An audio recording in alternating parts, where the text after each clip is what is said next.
et bienvenue dans cette édition d'information.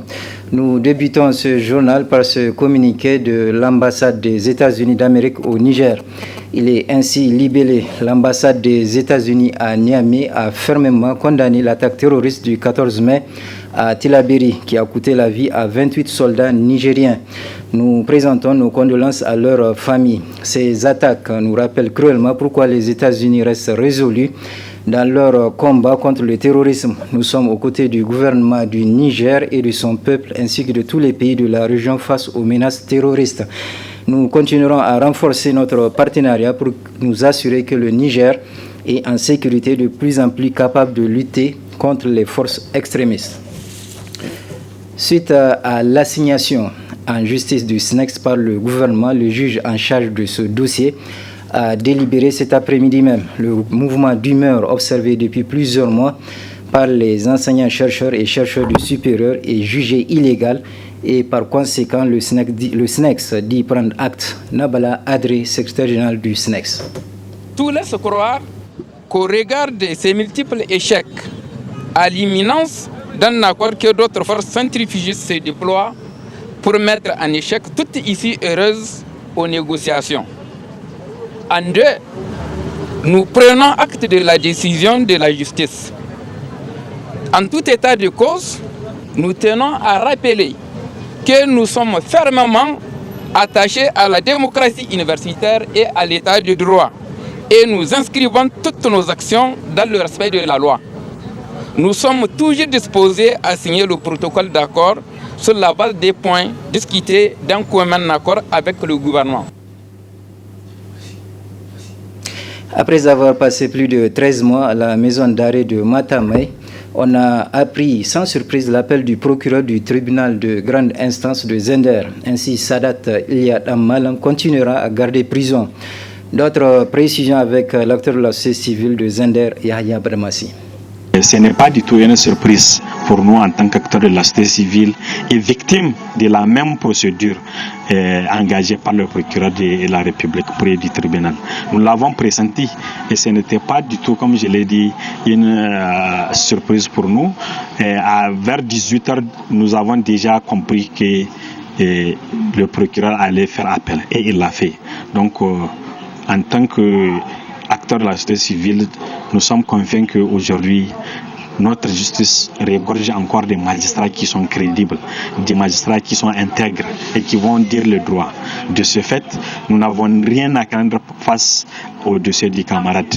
Et nous sommes convaincus que la décision qui sera issue lors du jugement des dossiers de notre camarade sera, Inch'Allah, en notre faveur. Parce que nous sommes convaincus que la décision du juge, que je salue au passage d'avoir pris cette décision courageuse.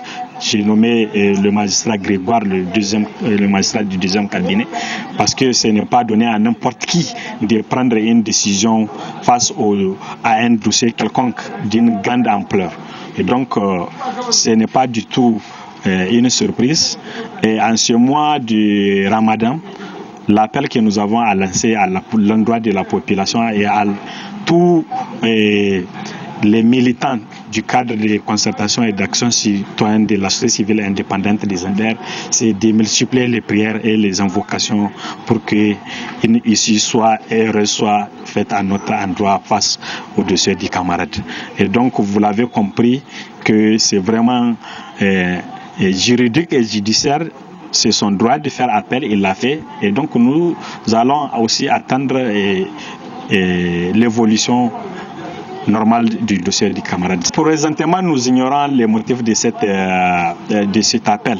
Mais nous savons d'ores et déjà que dans son réquisitoire, il voulait criminaliser le dossier Sadat. Autrement dit, c'est un dossier qui sera renvoyé au niveau devant la cour d'assises des Indes.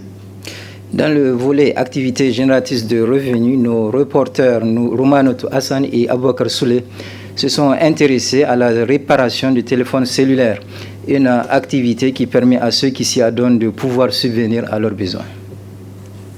Rare est aujourd'hui de voir une personne ne disposant pas d'un téléphone mobile.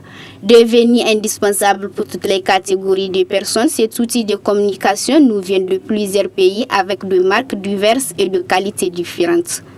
L'avènement des téléphones mobiles a créé plusieurs sources de revenus pour les jeunes Nigériens qui, pour la vente de ce produit et accessoires, et d'autres qui se sont auto-formés de la réparation.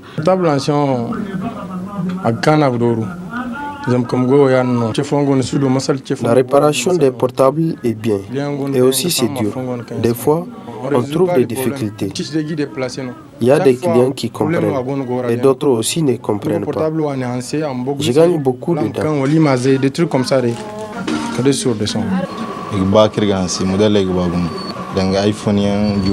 Il y a plusieurs variétés de modèles.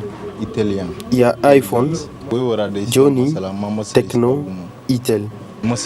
Les problèmes ne manquent pas, parce que des gens qui amènent leur téléphone pour réparer, des fois ils ne viennent pas chercher leur téléphone. La réparation des téléphones mobiles est une activité pas de moindre pour ces gens qui utilisent à tirer leur épingle du jeu et par conséquent invitent les gens à ne pas croiser les bras.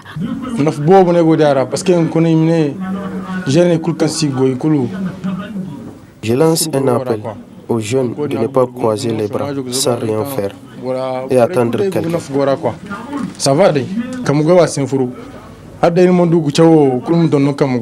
Bien que la plupart de ces jeunes n'ont pas reçu une formation en maintenance, ils se battent pour lutter contre la pauvreté et le manque d'emploi. Pendant ce mois de Ramadan, les nutritionnistes conseillent aux jeunes la consommation de boissons élaborées à partir du citron. Alors, quelles sont les vertus que renferme le citron? Détail dans ce reportage signé Marie-Christine Barmou et Aboubakar Souley.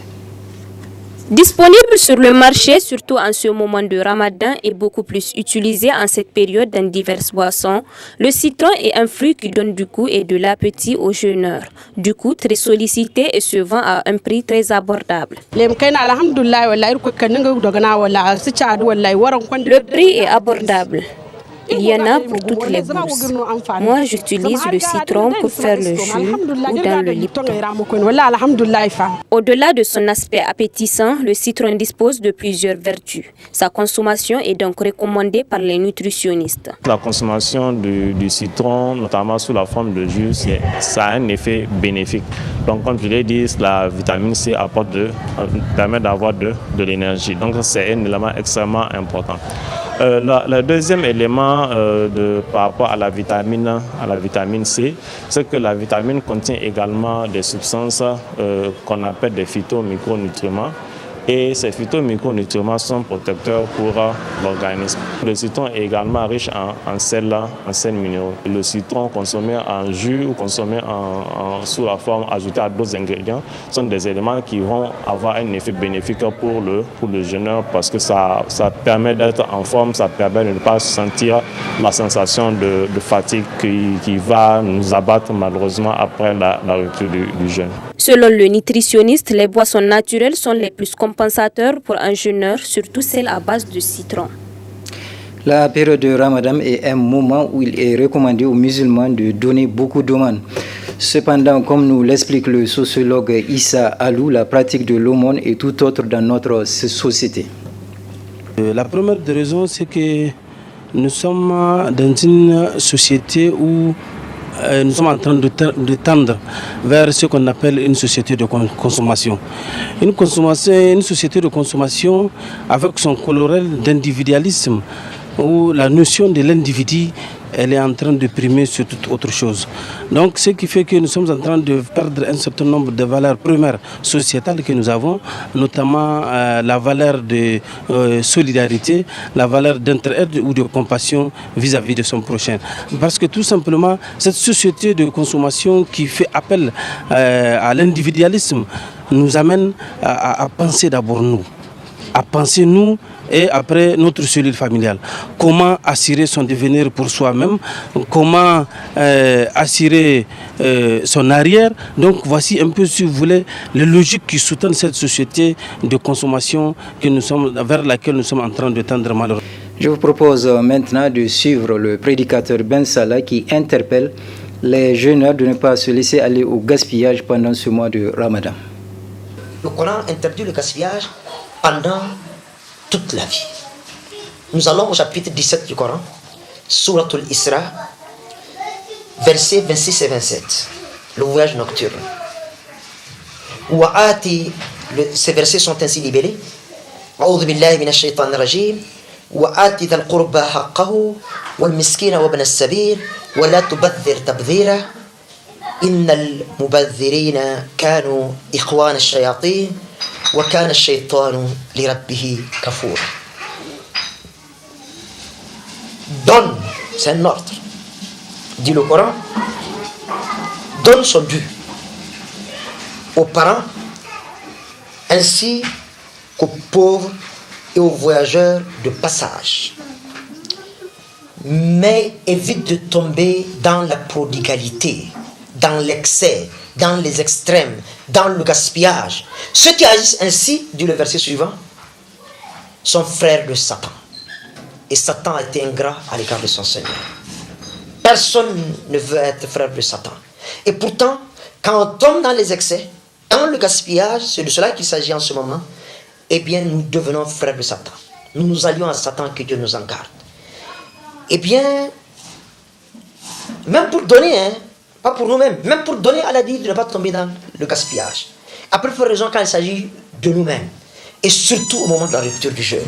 Pendant toute la journée, nous nous sommes mis à la place de ces personnes-là qui n'ont pas suffisamment de moyens pendant toute l'année pour manger 3 fois par jour. Alors Allah nous impose en ce moment-là de nous mettre à leur place, de goûter un peu à la faim, à la soif, et quelle action, quelle réaction ils peuvent avoir sur l'organisme humain. Et bien au moment de la rupture, on doit penser aussi à ces personnes-là qui peut-être n'ont pas ce que nous avons pour rompre le jeûne et partager avec eux. Le mois de Ramadan, c'est le mois du partage. Le messager d'Allah sallallahu alayhi wa sallam dit que la meilleure des aumônes est une aumône offerte pendant le mois béni de Ramadan. Eh bien, quand notre table est pleine, au point où notre table qui fait 2 mètres sur 1,5, elle est pleine au point où il n'y a pas où poser un index au moment de la rupture, alors que notre voisin qui habite peut-être dans une hutte n'a pas une date pour rompre le jeûne. Là, on n'est pas croyant. Ce journal est à présent terminé. Merci de l'avoir suivi et je vous souhaite de passer une excellente soirée.